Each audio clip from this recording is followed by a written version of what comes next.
Hi viewers, இன்றைக்கி iron கிச்சனில் கொடுவா மீன் குழம்பு வைக்க போகிறோம். இதுதான் சிவப்பு கொடுவா மீன். நம்ம மீன் கடைக்கு போனோன்னா நமக்கு வந்து மீனோட வெரைட்டிஸ் நிறைய வச்சுருப்பாங்க. நமக்கு வந்து மீனோட என்ன மீன் பேர், அது எப்படி இருக்கும், அந்த டேஸ்ட்டு, அதில் முள் இருக்குமா என்னென்ன அப்படின்னு எதுவுமே நமக்கு தெரியாது. ஒரு சில நாளாக எனக்கு எதுவுமே தெரியாது. ஒரு சில 2 மீன் தான் இருக்கும். அதுதான் ரிப்பீட்டடாக வாங்கிட்டே இருப்பேன். அப்படி வாங்கிட்டு இருக்கும்போது அந்த மீனோட இது பிடிக்காமல் போயிடுச்சு. அதே சாப்பிட்டு அதெல்லாம் டிஃப்ரெண்ட்டாக ட்ரை பண்ணுவோன்னு சொல்லிட்டு லாஸ்ட் வீக் வந்து இந்த கொடுவா மீன் வாங்கினேன். வாங்கியிருந்ததில் எனக்கு ரொம்ப பிடிச்சிருந்துச்சு. முள்ளும் கிடையாது, குழந்தைங்களுக்கும் கொடுக்கலாம். சென்டரில் மட்டும்தான் முள் இருக்கும். டேஸ்ட் வைஸ் சூப்பராக இருக்குது குழம்பு. ப்ளஸ் வறுக்கிறதுக்கும் ரொம்ப நல்லாயிருக்கு. க்ளீன் பண்ணுறதுக்கும் ரொம்ப ஈஸியாக இருக்குது. இந்த மீன் வந்து சாப்பிட்றதுக்கு டேஸ்ட் வைஸ் நல்லா இருக்குது. குழந்தைங்களுக்கு மெயினாக வந்து முள் இல்லாமல் இது தாராளமாக கொடுக்கலாம் குழந்தைங்களுக்கு. அதனால வந்து நான் லாஸ்ட் வீக் ட்ரை பண்ணதுனால எனக்கு ரொம்ப பிடிச்சிருந்துச்சு. அதனால சரி உங்களுக்கு வீடியோ பண்ணலாம், என்ன மாதிரி நிறைய பேர் இருப்பீங்களா, உங்களுக்கு யூஸ்ஃபுல்லாக இருக்குங்கிறதுக்காக இந்த வாரம் இந்த மீனை வாங்கி நான் திருப்பி செய்கிறேன். இதுதான் கொடுவா மீன். க்ளீன் பண்ணி வச்சுருக்கேன். அதுக்கு தக்காளி, வெங்காயம், கருவேப்பிலை, ஒரு பச்சை மிளகாய் கீரி வச்சுருக்கேன். புளி தண்ணி வந்து கரைச்சி ஒரு லெமன் அளவுக்கு எடுத்து கழுவி புளி தண்ணி எடுத்து வச்சுருக்கேன். மீன் ஃப்ரை பண்ணுறதுக்கும் மசாலா பெரட்டி வச்சுருக்கேன். இப்போ வந்து நம்ம குழம்பு வைக்கலாம். ஃபஸ்ட்டு வந்து மீன் குழம்புக்கு வந்து நம்ம கூட்டிக்க போகிறோம். எங்கள் ஊரில் அப்படி தான் சொல்லுவாங்க. ஃபஸ்ட்டே வந்து குழம்புலாம் ரெடி பண்ணிக்கிட்டு அப்புறம் தாளித்து ஊற்றுறதான். புளி தண்ணியை வந்து எடுத்துக்கலாம். புளி தண்ணி கரைச்சி வச்சுருக்கேன், அதை எடுத்துக்குவோம்.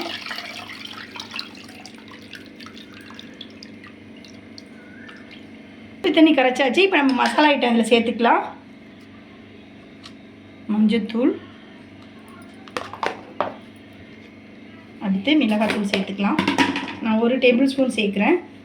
உங்களுக்கு எவ்வளோ காரமோ அந்த மாதிரி எடுத்துங்க. நாங்கள் காரம் கம்மியாக தான் யூஸ் பண்ணுவோம். அடுத்து மல்லித்தூள் சேர்த்துக்கலாம்.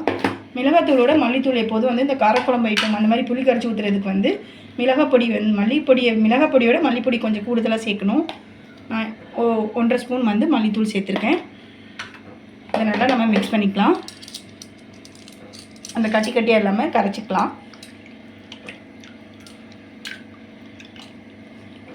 எங்கள் ஊரில் மீன் குழம்புலாம் இப்படி தான் கரைச்சி தான் வைப்பாங்க.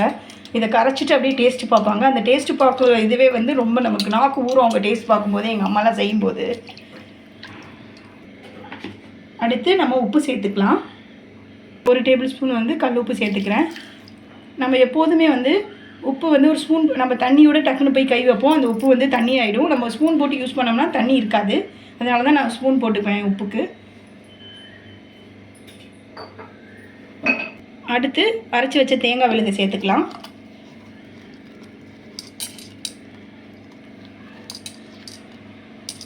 இதை நல்லா நம்ம திருப்பி கரைச்சிக்கலாம். நம்ம தேவையான அளவு தண்ணி ஊற்றிக்கலாம். உங்களுக்கு ஏற்ற மாதிரி, குவான்டிட்டிக்கு ஏற்ற மாதிரி நீங்கள் தண்ணி ஊற்றிக்குங்க. இன்னும் கொஞ்சம் சேர்த்துக்கிறேன். அவ்வளோதான். இப்போ நம்ம வந்து உப்பு பருப்புலாம் கரெக்டாக இருக்கான்னு டேஸ்ட் பார்த்துக்கலாம்.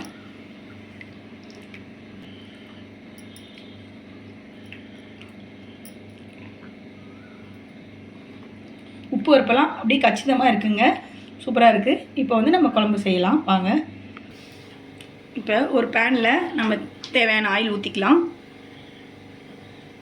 நான் வந்து மோஸ்ட்லி வந்து ஊர்லேருந்து ஆயிலெலாம் எடுத்துகிட்டு வந்துடுவேன். இங்கே பாக்கெட்டில் உள்ள எண்ணெய்லாம் வாங்க மாட்டேன். காஸ்ட்டு கூட இருந்தாலும் நமக்கு வந்து வீட்டிலேருந்து செக்கில் ஆட்டுற எண்ணெய் எடுத்துகிட்டு வந்துடுவேன். உங்களுக்கு முடிஞ்சால் அந்த மாதிரி செக்கில் ஆட்டுற எண்ணெய் கிடச்சா நீங்கள் வாங்கி யூஸ் பண்ணுங்கள். ஹெல்த்துக்கும் ரொம்ப நல்லது. வெயிட்டும் இன்க்ரீஸ் ஆகாது.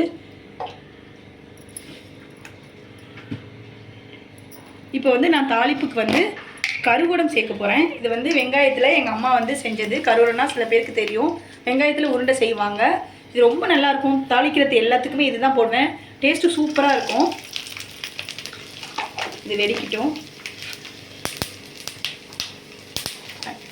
அடுத்து ஆனியன் சேர்த்துக்கலாம். சின்ன வெங்காயம் போட்டால் மீன் குழம்புக்கு நல்லாயிருக்கும். ரொம்ப டேஸ்ட்டாக இருக்கும். எல்லாத்துக்குமே தெரியும். சின்ன வெங்காயம் எடுத்துருக்கேன் இன்றைக்கி. ஒரு பச்சை மிளகாய் போட்டிருக்கேன். இப்போ கருவேப்பிலை. இது நல்லா வதங்கட்டும்.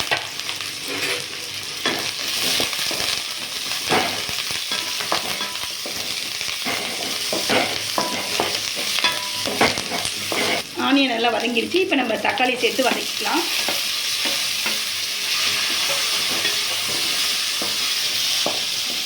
தக்காளி நல்லா மைய நசிட்டோம். அது வரை நம்ம நல்லா வதக்கிக்கலாம்.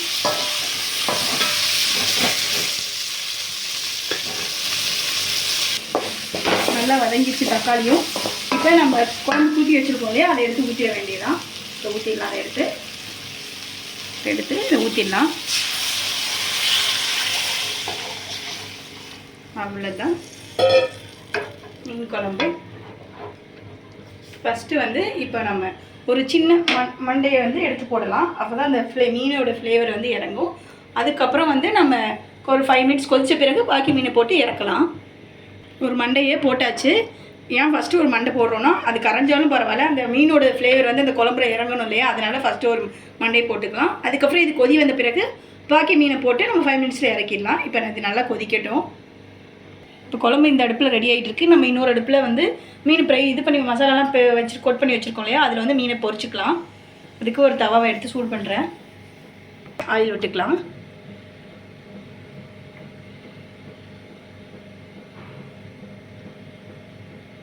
எண்ணெய் காஞ்சிருச்சு. இப்போ வந்து மீன் எடுத்து அதில் வைக்கலாம்.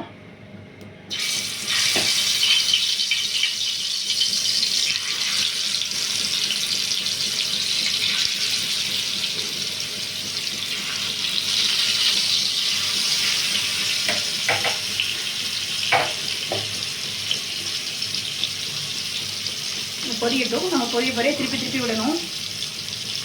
திருப்பி விடலாம். அதை மாற்றி திருப்பி விடாதான் சீக்கிரம் பொரியும். நல்லா 4 பக்கம் நல்லா வேகும்.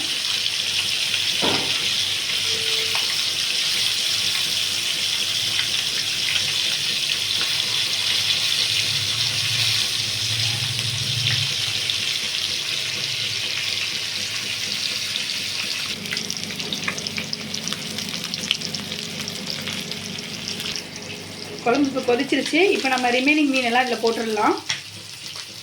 ஒன்று எடுத்து போட்டுக்கலாம்.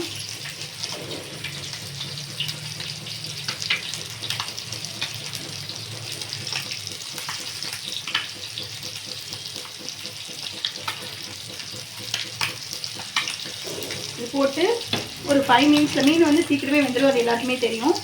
ஒரு 5 மினிட்ஸ் போட்டு கொதிக்க விடலாம். அதில் ரொம்ப கொதிக்க விட்டுனா கரைஞ்சிடும். அதனால் ஒரு 5 மினிட்ஸ் கொதிக்கட்டும். நல்லா வெந்து போயிடுது.